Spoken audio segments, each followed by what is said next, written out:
He said, no thanks. I don't want to go back to the shelter. I want to stay right here on the farm. G'day guys. So today we're going to talk about this guy here, Mr. Chopper Boy. Ooh. Day I live in a dream.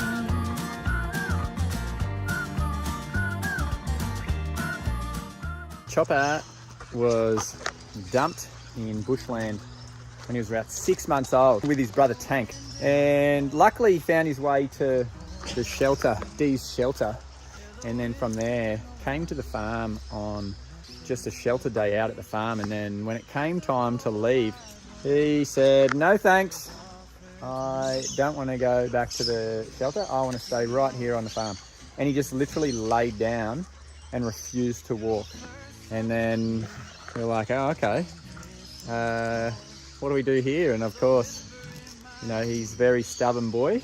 He doesn't take no for an answer. So who are we to say no to him?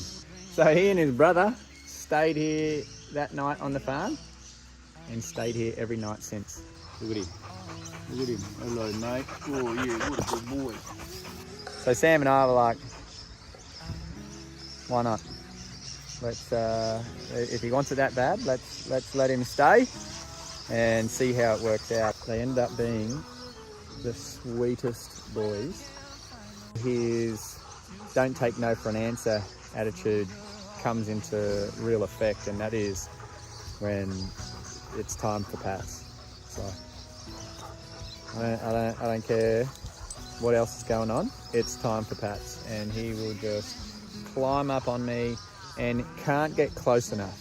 If I'm sitting on the couch or sitting down and he wants to come up next to me and climb on for pats, it's first off, it's, you know, one step at a time. It's just come up, sit next to me, then it's put the head on my lap, then it's put the two front paws, and it's put everything. Now you're sitting on my lap, but that's still not good enough. So then it's paws up on my chest, and then it's facing me and licking my face while cuddling me, while like just cannot get close enough. He is the most affectionate dog. If you let him, he'll do that all day, every day. The sweetest boy, aren't you, mate? Oh. He and his brother constantly puppy pile still.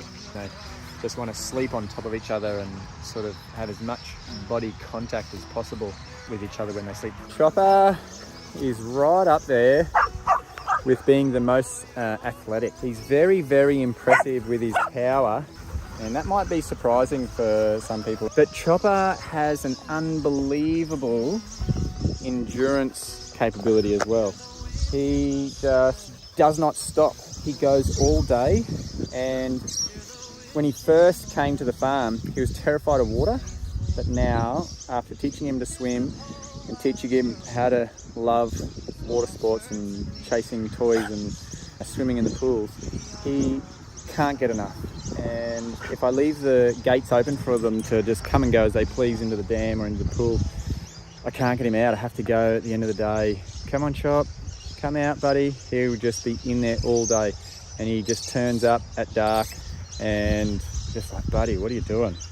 So now I actually can't leave the gates open all day anymore because of Chop, because I have to start limiting how much work he's doing, because he just keeps on going. He just doesn't stop. It's a really impressive trait, but he just literally goes till exhaustion. Whenever we're doing big runs around the property for the dogs, we always just cater to the bulk of the dogs. But then on top of that, we'll do work around the farm, and the dogs know the difference between we're doing a run that we're going to do some exercise and I'm going to do some work, and whoever wants to come can come. Chopper will always come. He will always be right next to any machines that I'm on, whether it be the Ranger, the motorbike. He and Maggie are always there, and then, you know, even Maggie drops off and Chopper just keeps on going. That athleticism is something that he doesn't share with his brother. Tank is definitely more on the I love toys. I'm just going to chill out and watch you got this one, brother. Given his athleticism, it is extremely hard to keep weight on him. Now, we have a separate feeding routine for Chopper. He gets fed more often through the day than the other dogs, and we still can't keep weight on him. He has good appetite. He eats well. he just keeps going. The one thing you might not know about Mr. Chop here, big, strong, and some people might say scary looking dog, but no one is more scared of Chopper than Chopper himself. Ooh, he's a big scared cat. He's the first one to jump in and bark if everyone's barking, like, oh yeah, what are we barking at, guys? What are we barking at? But he is also the first one to tuck tail and turn and run. Oh my goodness. The first time I saw him do it, it was like to something that I didn't think was even possible to consider it a threat, but Mr. Choppy boy, he'll be scared of his own shadow if it jumped out in front of him. I think that's one of the things that makes him so lovable as well. He's got an appearance of this big tough dog, but all he wants to do is give you big smoochy kisses and cuddles and run away from anything scary. Choppy boy, that's why we love him. Chopper and Tank have a very special relationship. They not only have spent their entire lives together being siblings and being abandoned together, they obviously, who knows if there are any more that were dumped in the forest, but Chop and Tank stuck together and ended up in Dee's shelter. So they have a very special connection. They've been through a lot. And even to this day, if I'm working out late, if I'm in the garage, if I'm working on fencing, whatever I'm doing, those two will always be with me. And I'll look down and they will be like yin and yang, or spooning each other, or just puppy piling with their heads resting on each other. Like, it is a really special bond that they have with each other. And I suppose it's worth mentioning that I really do feel it's such a special thing for those two to be able to live this life here on the farm with all these dogs together. They went through so much at the beginning, they survived all that, and then have ended up here and now are just living their own best lives with each other. And they both stick up for each other, they both look out for each other. It is a really special bond, and I think it's quite special that they're going to live here together for the rest of their days and never have to go through that separation or that heartbreak of having to say goodbye. I think that's a really special thing. I love looking over at them and seeing them puppy piling with each other. They're like, I don't care what we're doing, we're together. We could be anywhere, it could be raining, you know, and they'll be puppy piling on top of each other like, yep, seen this before, no worries. And I love it. I love seeing it. I love seeing that special connection that they've got. Chopper, very different personalities to Tank. Chopper's play style, it's an interesting one. It is very intense, but only with select dogs. He loves to play really rough, really fast, but only does it when he really feels safe. He loves one-on-ones with his brother. He loves one-on-ones with Roscoe.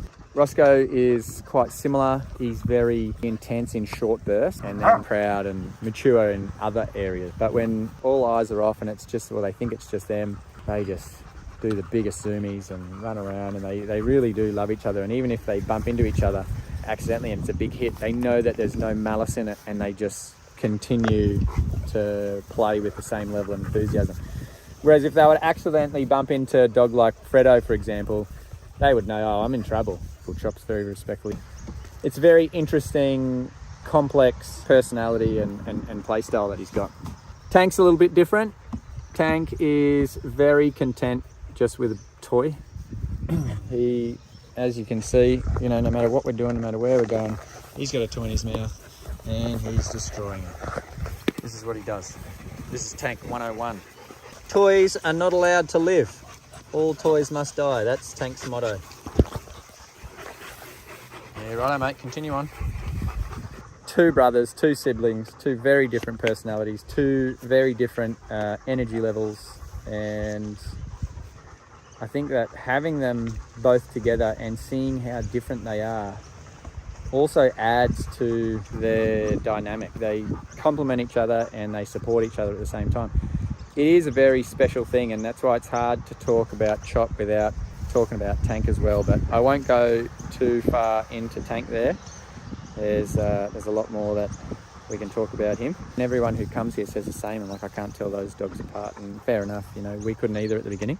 But now, like to Sam and I, they just could not be any further apart as far as us being able to identify them, even to the way that they hold themselves, their posture, their mannerisms, the way that they walk. No matter what angle they are, we'll be able to identify them straight away, like, yep, that's Chop or that's Tank.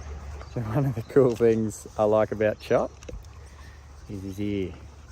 He's got one ear that is just standing straight up like a mohawk, and the other one's just like a little bent off onto the side. There he is. Hey, good boy, mate. Yeah, good boy. I love it. How cute is it?